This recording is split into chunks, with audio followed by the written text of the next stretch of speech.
Sarap ng mangga mga bes.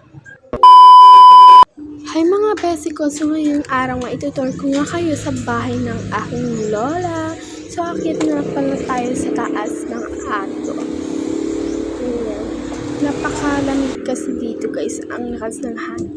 So anyway guys, itutur ko kayo. Ayan. Kita talaga dyan yung tanawin. Ayan. Pakita pa nga ako ng mangga.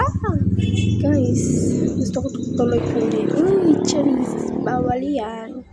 So, yan. Kita nga pala dito yung kalsada sa taas, sa terrace. Dito nga pala yung kwarto ng tito ko, guys. And then, dito naman si dito nga pala yung terrace, guys. Mas malaki dito sa lamin, guys. Pintuan.